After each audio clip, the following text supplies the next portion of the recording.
Alright, I'm back with my second official playthrough of this game. The first playthrough, I didn't take it the most serious, and I wanted to give it another chance. I don't say that because I thought last time this wasn't a great game, but I wanted to give this the proper chance that it deserved, where I take the story itself seriously. So, new game, and we're still gonna do story mode. Oh wow, we got 3 things. Wasn't it like 2 before? I do know this says random. I don't know how much each of these traits actually alter the story, but I'm just gonna keep all of this, because I could keep hitting new for new ones here, but I just want to take whatever the game throws at me. So, we are Marion Kaufman. Thankfully, it's a name I can pronounce, I think. So we are a Catholic conservative who is a widow. We are going to be someone who wants to make a difference, someone who's active. But I don't necessarily want to be someone who will always say yes to doing everything, because then that would be boring. Because then we would know exactly what each of our choices should be. I want to be more on that side, but also reserved a bit.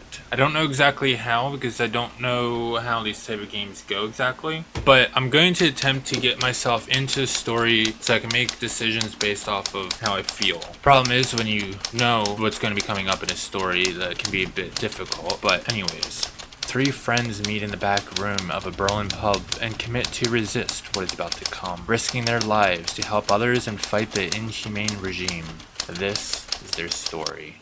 They made him chancellor. This is a disaster. How could President Hindenburg appoint him? She stole my monocle. She didn't die. She did not die in prison. She escaped, changed her name to Helen, and stole my monocle after I died. I can't believe this, Anna. Is this Gerhard? So we have Helen Ruber and Gerhard. What? You look kind of silly. Like you're just like, ooh, I'm happy to be here. Anyways. I mean, we knew this was coming, didn't we? We need to convince more people to support our cause before we draw any attention to ourselves. They're just waiting for a reason to have people like us arrested. Yeah, I think you're right. While we wait, they persecute and kill people. They get stronger every day that they aren't stopped. You're right, but we still need to be careful, because we can't help anyone if we're dead or imprisoned, can we? So what is the most important task right now then? Okay, so if we help the persecuted, we can get more followers. If we find the truth and spread the word, we can also get more followers. Fighting the regime, I think it's less about finding followers and more proactive. Personally, it's between the persecuted and truth and spreading the word. However, without followers or money, helping the persecuted I think is a bit more dangerous. And we had just started this. I think we need to get some details so we have evidence to fight with. Then we can go forward from there. So each of us has these traits, and if we go into talk to workers, bro, why is Julianne a copycat? That's literally me, just with earrings. Wait, I just realized I also have a monocle. Same hairstyle, same eye color, just about. That looks more yellowy. Anyways. So we need the skill propaganda and empathy. It's helpful to be a worker, an idealist, and inspiring. And here at the bottom, it shows us the stats that is helpful. But aside from that, if we hover over each of these people, it tells us that we are a Catholic conservative, for example. And this guy is a communist, but he's also an athlete and a locksmith. And Helen is a pharmacist, anarchist, and a misogynist. So I feel like Helen and Marion should go on this. And then Gerhard can find a new member. I mean, it doesn't help that much, but we may as well bring the bike. You don't lose it. Alright, let's end the planning. Marion meets with the co-workers of her supporter in Kreuzberg and talks to them to see if someone would be willing to help us. It turns out there are still people not happy about the regime and willing to do something about it. Crazy. Why was that music scarier? Or not scarier, but more unsettling? Gerhard talks to dedicated supporters to find out if they would be willing to join our group. He finds 3 who he thinks might be able to become core members of the group. Now it's on us to decide which one should join our group. So we have an engineer, a moderate liberal. We have another engineer who's a social democrat. And a waiter who's a Catholic conservative. Wait, it's Julianne. That's kind of crazy. Do these people actually get saved for later in the game? I almost want to pick you because you're funny, but I can't do that. Not this playthrough. However, you are a Catholic conservative. And I feel like as a Catholic conservative, I would be more willing to go with a Catholic conservative.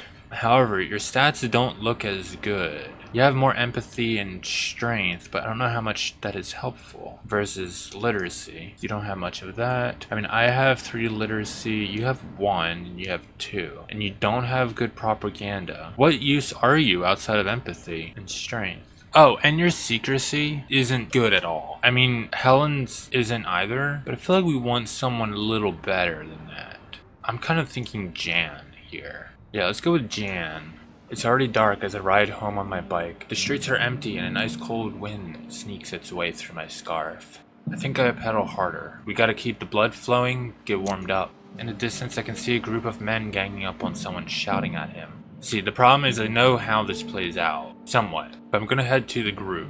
There are 3 men all wearing the brown shirts. "Dirty person!" yells the loudest one. He steps forward and pushes the man so hard that he falls to the ground. He loses his hat and I see that he's wearing a kippah beneath it. "That's it, Rudolph, show him!" cheers another one. Do I interfere or do I keep a safe distance? I believe this is at the beginning. I wouldn't know how far these guys go. I think I would interfere because it's an old man. "Hey, what's going on here? Leave him alone. What do you want? Mind your own business. Piss off." Come on guys, no reason to get so upset. Shouldn't you be celebrating? Why all this violence? You won, didn't you? Your leader will lead Germany back to its former greatness. What else do you want? The guy they called Rudolph steps closer. "You better bugger off right now or you will seriously regret it. It's a new day. You people can't oppress us any longer." Were you guys oppressed? And I'm not oppressing you right now. I'm just pointing out that you guys won. You're doing good right now. Shouldn't you be happy now that your leader has taken over? While we're talking, I see the old man moving further and further away. "Rudolph, I think the old man is gone." The group has turned around and realizes that their victim has in fact escaped. Why do I gotta sneak? "Stop, you will pay for this." I mean, I don't think I would laugh at them or insult them, but laugh is definitely the better one here, I think. I just laugh and pedal as fast as I can. I only slow down when I can't hear their angry voices anymore. +6 supporters. Oh, last time I didn't read the title. I didn't realize these were titles. So morale, we lost 3. But we gained +6 supporters. Allegedly. Everyone, there's a public protest against them coming up. There's going to be other people there. We have less of a chance to get singled out. It is dangerous, but it's not like we're the ones leading the protest. So I think this is a good chance. We can spread the word. We can recruit others. People willing to protest are exactly the people we need. That's true. Let's do it. Oh wait, that was Jan, not you. Why did I think it was Helen talking? Whatever. They're planning a war? Neat. We're still at 20 supporters. I don't understand these numbers. You confuse me. Join public protest. Our supporter Krista lets us know that the Social Democratic Party is going to hold a huge public protest. I think we definitely want people with secrecy. And you're 5.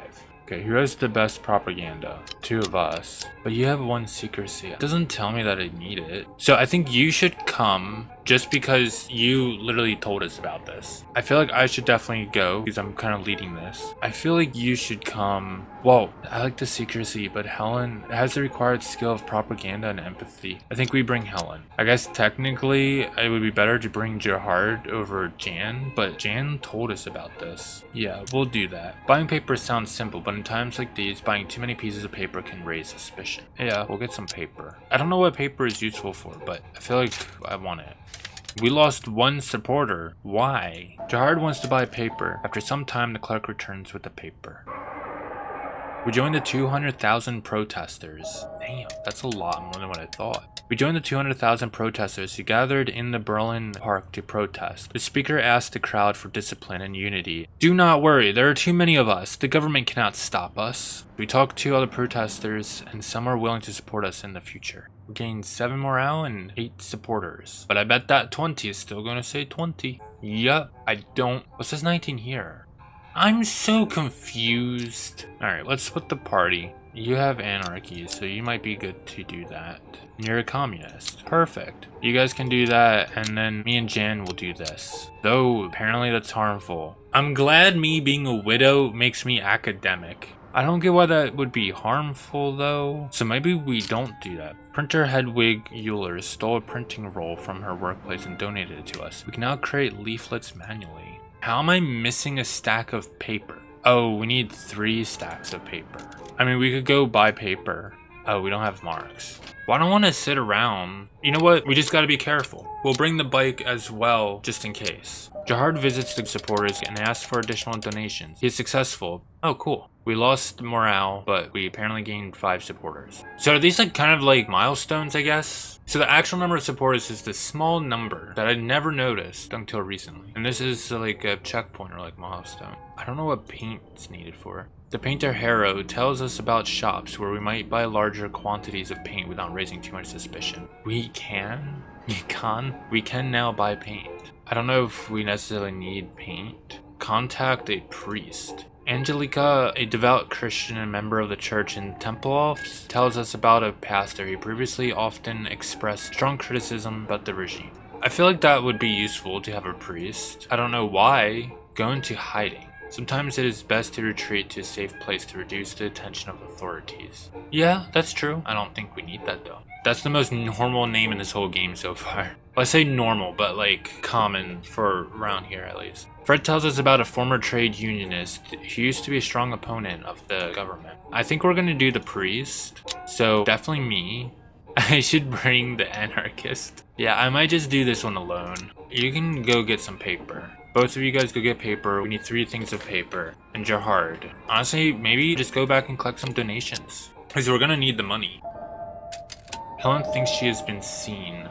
Whoa. Marion meets with a priest in Tempelhof to see if he could be won for the resistance. Things go well. The priest is an opponent of the regime and tells us that many members of his community might be willing to help us. It's late and I'm having a drink at a bar when a man storms through the door yelling, "The building over there is burning! The communists have burned down the building!" I leave my drink and run outside as fast as I can. Despite the late hour, the streets are full of people. A red glow illuminates the night sky. This is terrible. "What are we all still doing here?" says a woman in a fur coat. "Let's go there and find out what happened." I join the group and together we walk down the empty streets, all the way to the building. The closer we get, the more intense the smell of smoke and fire gets. Soon it becomes hard to breathe.